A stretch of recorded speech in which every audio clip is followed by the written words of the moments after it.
Saya di koran ini pertamanya ya harus dari lapangan dulu.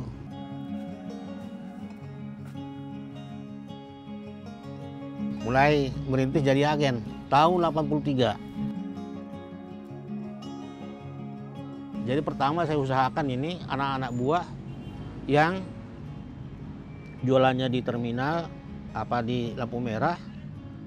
Saya suruh baca dulu koran apa beritanya. Baca dulu. Sambil ngopi situ, baca dulu baru berangkat.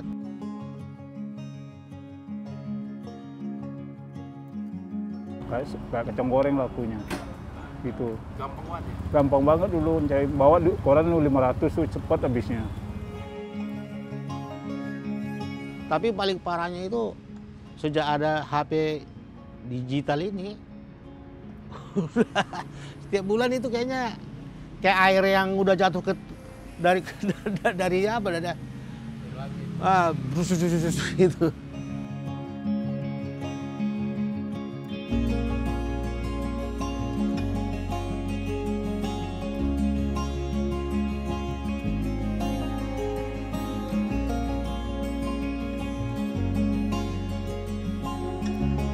Kalau nama saya panggilannya Nenggolan.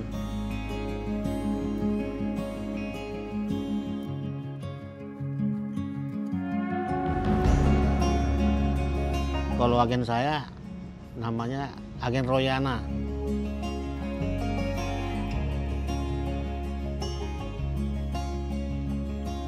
Saya di koran ini pertamanya ya harus dari lapangan dulu, ngecer koran dulu. Naik bus ke terminal, ya sampai ke kampung-kampung.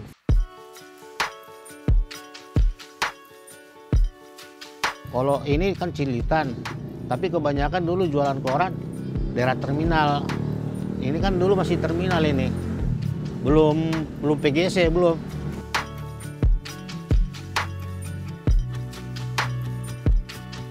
Nah, dari itu kita kan udah ada pelanggan.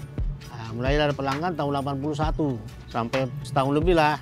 Nah, di situ kita udah tahu perkembangan koran itu sangat diperlukan, apalagi di bis, di lampu merah. Nah, ini kita harus tingkatkan. Jadi mulai merintis jadi agen tahun 83.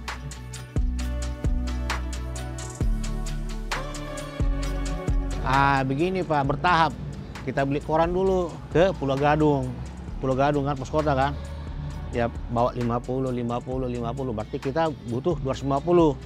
Ya kita beli 500 di sana buat nanti mana tahu yang lain.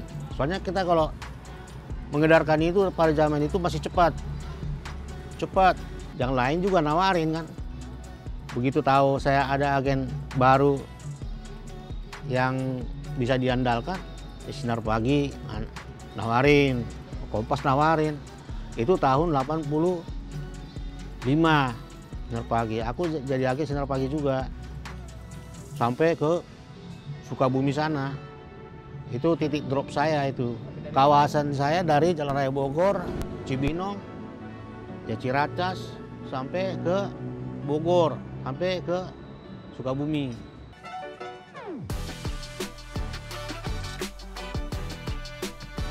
Jadi waktu itu kan Tol Jagorayo belum dibangun itu. Jalan satunya memang dari Jalan Raya Bogor ini.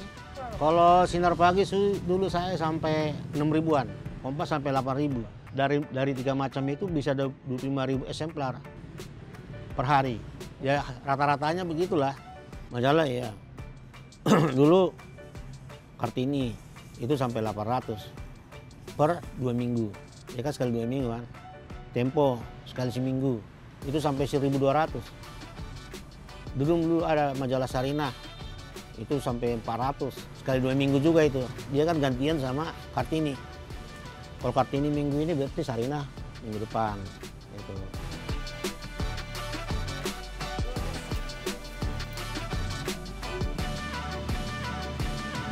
Jadi nggak mungkin kita bisa kerja sendiri segitu ya. Ada supir, ada yang ngurusin koran, ada bagian retur. Bagian keuangan juga ada waktu itu. Soalnya nggak mungkin lah kita bisa kerjain sendiri kan. Artinya yang nagih. Dulu kan nggak ada istilah transfer kan nagih, tagih aja gitu. walaupun sekali seminggu, kadang sebulan ya ditagih. Sampai anak buah saya dulu tahun-tahun di situ ya pertama 5 orang, ya setahun itu udah sampai 40. Akhirnya pada datang juga kan. Ya begini Pak, sulitnya ekonomi waktu itu, kita cari kerjaan susah. Apalagi kalau rata-rata pada zaman itu kan kita kan jarang dari sarjana ya. Paling dari SMA, SMP kan, udah merantau ke Jakarta. Otomatis dia kalau nggak ada yang bawa kerja, ya sulit kan. Akhirnya ikut koran. Tapi banyak Pak, sambil jual koran ini zaman itu bisa biayain dia kuliah. Sampai sarjana juga banyak Pak anak buah saya. Saya sarjana dari koran. Ya semua itu dari tadi itu keulatannya dia cari langganan. Jadi kalau langganan itu kan artinya setiap hari dia oper setiap pagi begini jam 4. Lah dia kan tinggal nagih setiap bulan. Nah, dia udah tahu biaya kuliahnya berapa gitu. Nah gitu Pak. Jadi banyak sarjana Pak, jangankan sarjana. Jadi tentara, jadi polisi, banyak anak buah saya sebenarnya. Dari jual koran. Ada juga begini Pak, contohnya ada yang nganggur, mau dia kerja koran. Udah kamu jaga meja di sana, bikin meja di sini, terminal di Jalan Raya Bogor, Ciracas, Simpang Depok, bikin meja. Dia tinggal ngejual aja, jualin, nanti yang nggak laku kembaliin. Jadi nggak ada resiko, siapa nggak mau Pak gitu Pak. Nah itu kita bikin gitu caranya, sampai ada dulu lah saya punya meja majalah apa itu sampai 12, sampai kampung rambutan. Jadi yang meja ini saya bikin yang punya keluarga, yang nggak ada kerjaannya, ya pasti dia makan, bisa nyekolahin anak juga kan gitu.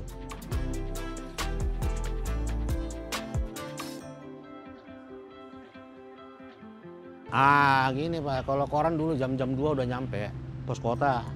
Nanti Sinar Pagi udah datang lagi, nyusul Kompas. Ya paling lambat jam 4 udah pada nyampe di tempat.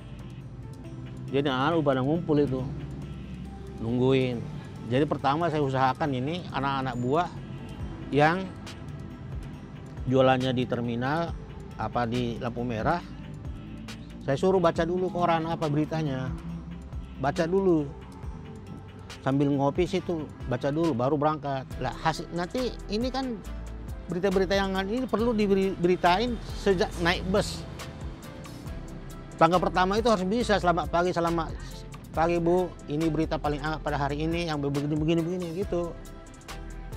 Jadi artinya tanpa dibaca udah tahu beritanya dulu, judulnya aja dulu kan gitu. Itu saya sarankan.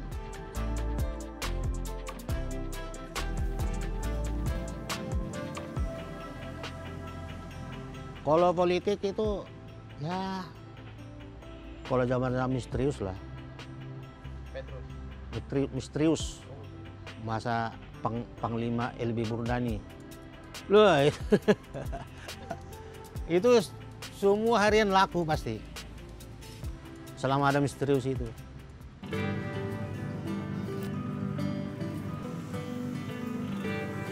Nah gini, kalau harga koran masih 100-an Pak, Kompas 100. Tapi 83 dia udah 150. Kalau 80 dia masih 100. Terus pos kota masih 75. Terus 81, 82 dia udah naik jadi 100. Artinya begini Pak, keuntungannya cuma sedikit. 25 perak, 30 perak. Kalau pengecer dulu paling 30 perak, 25 perak. Tapi kan bawanya kan banyak. Bisa sampai 100.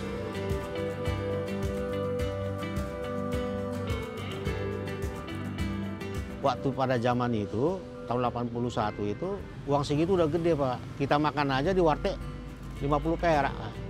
Ya kalau dia dapat 25.000 sehari, kan udah bisa makan. Banyak Pak. Bukan ini aja, artinya begini, kebutuhan rumah tangga kita udah nggak susah. Yang kedua kita bisa sekolahin anak. Selesai. Di rumah ya bisa sampai 5 rumah. Ya mobil ya setiap tahun kita ganti gitu kan. Ya belum lagi motor segala macam ya banyak.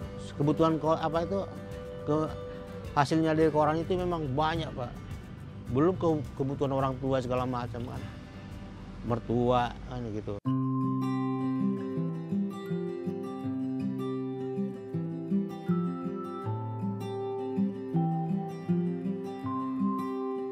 Ini udah langganan, artinya udah ngelang rutin. Ada yang bayar setiap hari, ada yang sekali seminggu, ada yang bulanan. Ini udah saling percaya aja. Sekarang ada buahnya paling tinggal 15-an.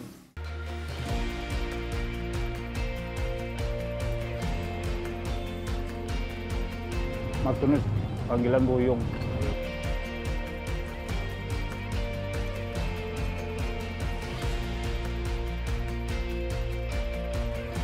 Kalau nggak salah di tahun 70 mulai dagang koran.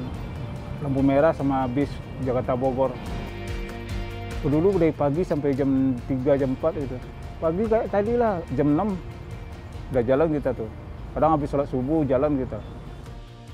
Waktu itu Sinar Harapan, pembaruan Kompas semuanya. Itu ambil koran di kolong jembatan Cawang itu. Nah situ agen saya dulu tuh. Terus sekarang tempat Sinenggolan. Ambil kalau kita kan koran harian mingguan segala kan kita ambil, biasanya banyak kita ambil nih. Ini nonton koran harian aja ada. Sekarang paling sekitar 30-40 lah. Kalau dulu yang dibilang kita mau kamu mangga gitu ya 500-an ambil. Pos Kota, apa Kompas. Kalau dulu kita dagang lampu merah ini kita enak dulu dagangnya. Dagang kayak jual cabai aja diinjakin tuh, kumpul tuh ada stemplar tuh, itu diinjak kita jual gini aja lampu merah.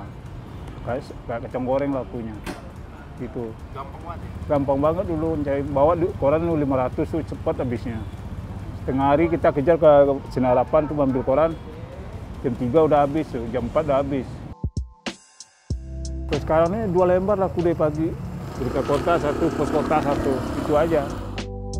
Kalau ramai istilahnya dapat lah 200, 100 gitu. Ya kita terima apa ada disyukurin gitu. Yang sekarang ini 2.000 perak. Ya yang hari ini segitu. Kemarin masih baca majalah laku. Kemarin aku sekitar 100 ada dapat. Resiko sendiri. Nggak laku kita ya bikin kolak kita koran. Minum airnya. Itulah garis besarnya tuh. Kalau dulu kan koran bisa kembali semuanya. Sekarang nggak. Kayak Merdeka nih. Kita kalau nggak kenal agennya tuh nggak bisa kembali nih.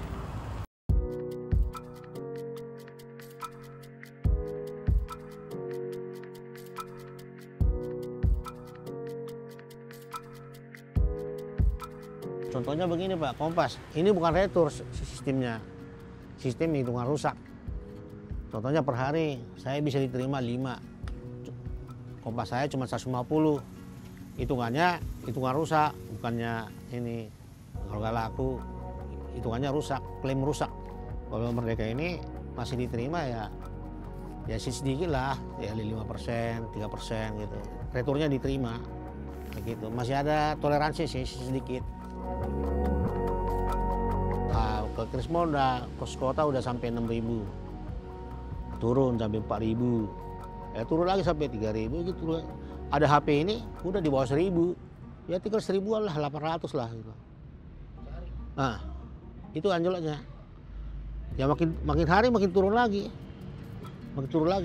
yang paling berasa ini sejak ada corona inilah, corona yang 2 tahun ini kan, lebih 2 tahun ya. Itu memang langsung anjlok. Itu kan udah gak jalan kok, orang kantor tutup.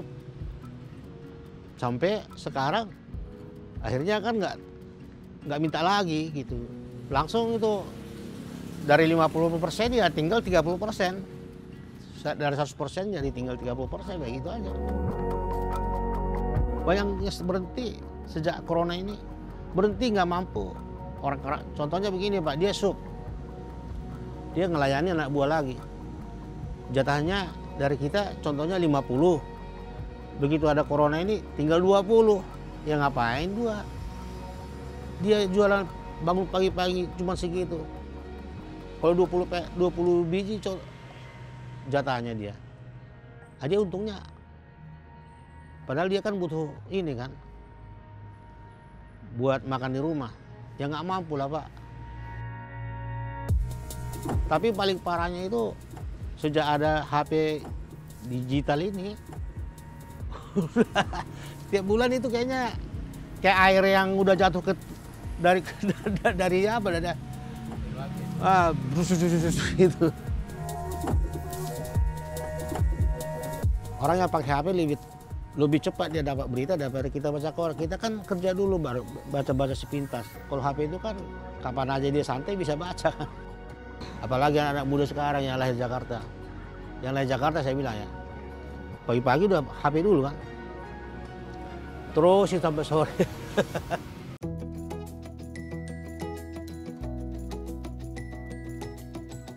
Loh ya harapan saya juga Pak. Ya memang kalau saya bilang tadi ini koran ini kan lebih komplit beritanya sebenarnya. Kalau ingin tahu ekonomi, berita apa segala macam, beritanya lebih komplit. Ya mengatasi ini ya saya nggak ngerti lagi. Soalnya HP ini kan kadang kan orang kan di HP ini memang ada berita kan, tapi nggak komplit ya Pak. Paling kepalanya sampai yang penting-penting. Tapi orang nggak mikirin ke sini lagi Pak.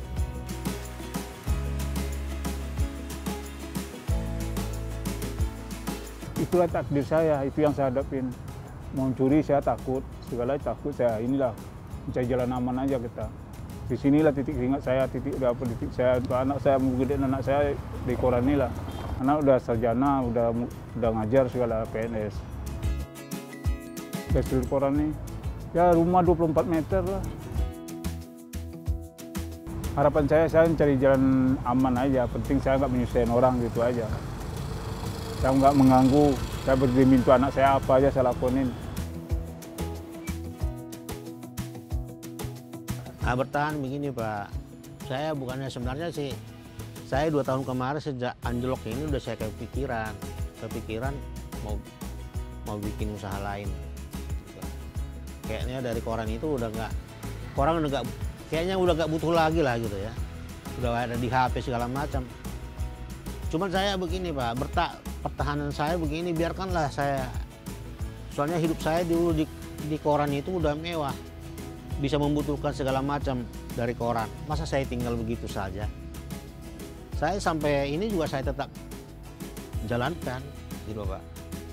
Soalnya jangan kita begini, artinya pepatah Indonesia bilang kan, habis manis sepah dibuang. Janganlah.